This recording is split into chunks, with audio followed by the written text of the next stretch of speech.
What's good, Eagles fans? This is your boy, Tone DeShields II, and you guys are locked in on your dose of Chalk It Up, where no matter if we win or if we lose, we just got to charge it to the game.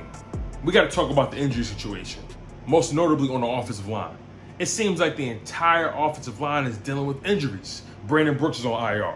Isaac Seumalo just got placed on IR. Lane Johnson right now is questionable. Jordan Mailata is questionable. He missed the Dallas Cowboys game, but we're not even going to talk about the Cowboys game. The only person who's standing the test of time right now is Jason Kelce. Jason Kelce hasn't been on the injury report not one time. Leonard Dickerson right now is questionable. I believe that's mostly probably because they want to bring him along slowly. They don't want to have him doing full practice reps because of his injury history. But there's something to be said about how often our offensive line has gotten hurt these past few years. I don't know if it's conditioning. I don't know if it's nutrition. I don't know if it's practice habits. It could be a multitude of things, but we can't ignore the fact that our offensive line is aging. But at the same time, I've always thought that we had a good blend of youth and veteran leadership on the offensive line. You think about Jordan Mailata, who's not old at all. He's only 24, I believe. You think about Isaac Seumalo, who's, I think, pushing 30, maybe 28, maybe 29. You think about Jason Kelce, who is north of 30. Lane Johnson, who's about 30, 31 years old. Brandon Brooks, over 30. You know what I'm saying? There's a combination of youth and veteran leadership as well. You think about Nate Herbig, Jack Driscoll, who's actually on IR right now. You think about Leonard Dickerson. There is a blend of youth in the offensive line, but those guys aren't necessarily ready to be our full-time starters. And we have to prepare for Lane Johnson, Brandon Brooks, Jason Kelce, for those guys to be gone. I don't think Brandon Brooks is probably going to be here next season. I just don't. I don't know. I don't know who's going to trade for him. I don't know what they're going to do with him. But the sad thing is Brandon Brooks is prepared for the season. Lane Johnson has prepared for the season. You know, Mailata, they prepared. All these guys, like Seumalo, they prepared for this season. And I never want to come at a guy's preparation or practice habits because I'm not there with him. I ultimately can't make that determination. That's something that's neither here nor there. But ultimately, it's the fact that I can't get past the notion that we're always hurt. We got injuries all across the board. Kavon Wallace, Josiah Scott, Brandon Brooks, Brandon Graham, Tyree Jackson. It's just injuries everywhere we look. And most of them are on the offensive line, and that's not cool. It's not, it's really unfortunate. And it doesn't help the fact that we're already lacking discipline on the offensive line, even when our veterans was there. This whole team is lacking discipline right now, and it's showing, especially in the past two losses to the San Francisco 49ers and to the Dallas Cowboys. And with the fact that we're dealing with all these injuries, there's going to be a lack of continuity on the offensive line. There's going to be a lack of synchronicity on the offensive line. Guys are going to have to really adjust, get used to the timing, get used to the snap counts, get used to playing next to different guys, just like last season. And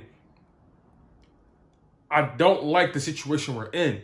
I don't like the coaching situation we're in because there's already so many questions surrounding the coaching staff and how they get guys prepared. Because when you think about the Cowboys game, nobody looked prepared. Nobody. Everybody looked like they just slept walking into the stadium. And we can't have that. We're already dealing with injuries. We're already dealing with lack of discipline. The last thing we need is lack of preparation. That's the thing that's killing me. The lack of preparation, it seems like. It just seems that way. And I know I said I don't like coming at guys' preparation because I'm not there, but the proof was in the pudding. The product was on the field, and the product was not good. I was having buyer's remorse. We can't perform like that. The offensive line was getting wrecked. We cannot have games like that where we just look totally incohesive or uncohesive, if that's a word, not cohesive. This Philadelphia Eagles team has a long way to go. Let's just make that very clear. They're not where we want them to be or where we would like them to be. But we all understood that this season was a building year. This season was not something to really hold too high.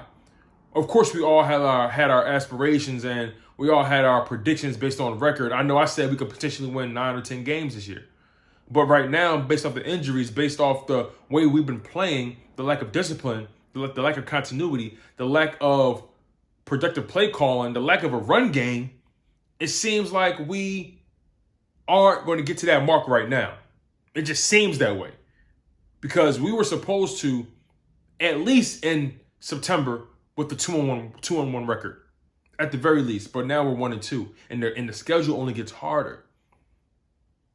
You see, the problem with the O-line is we're passing the ball too much. We're forcing these guys too often to backpedal.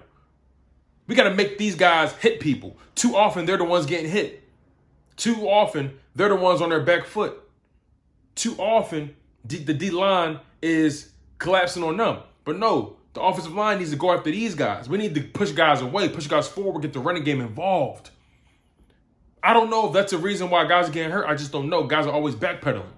But if we get the running game involved, get those guys moving forward, we can establish a rhythm in the offense. We can establish an identity.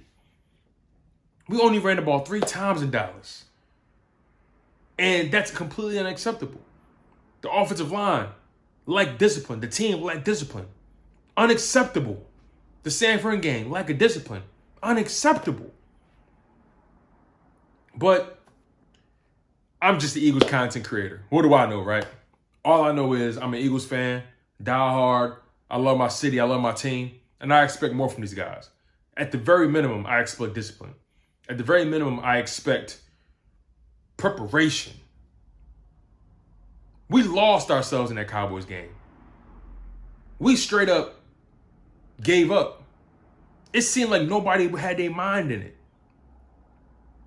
It just seemed that way. We were just getting bullied, slapped around, left and right, up and down. And it's unacceptable because I expect more fight, more heart out of this team.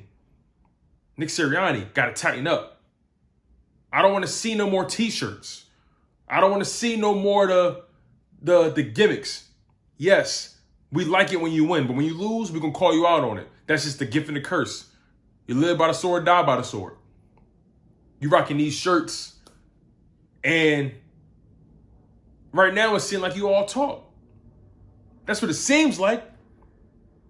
I'll say again, I'm not in those rooms. I'm not in those practices. I'm not in those tape sessions. But I'm going off the product of what I see. And in the past 2 weeks, we have looked unprepared. We have lacked discipline. And the play calling has lacked continuity. And we've lacked an identity and a run game. And those all are things that are fixable if we start with the latter by committing to the run game, which will then get us tighter as far as discipline, establishing an identity. But it's hard to do that right now because we got so many injuries. And I don't know how we bounce back from this. Losing Isaac Samalo was huge. Losing Brandon Brooks is huge. Lane Johnson is questionable. Who knows what he's dealing with right now? Jordan Mailata, who knows when he's going to come back? I know we got to protect that asset. Landon Dickerson, how much stress can his body take, knowing we actually forced him out there sooner than we wanted to? When will Jack Driscoll come back? Can Nate Herbig hold his weight? Can Jason Kelce keep the offensive line intact? I don't know what Jason Kelce is doing, but those other guys need to pay close attention because Jason Kelce rarely gets hurt. They need to adopt his regimen, and I'll keep it straight like that. I'm your humble host, Tone DeShields II. You guys are locked in on your dose to chalk it up, where no matter if we win or if we lose, we just got to charge it to the game. One love, stay humble, stay healthy, and most importantly, stay hungry. And fly Eagles fly.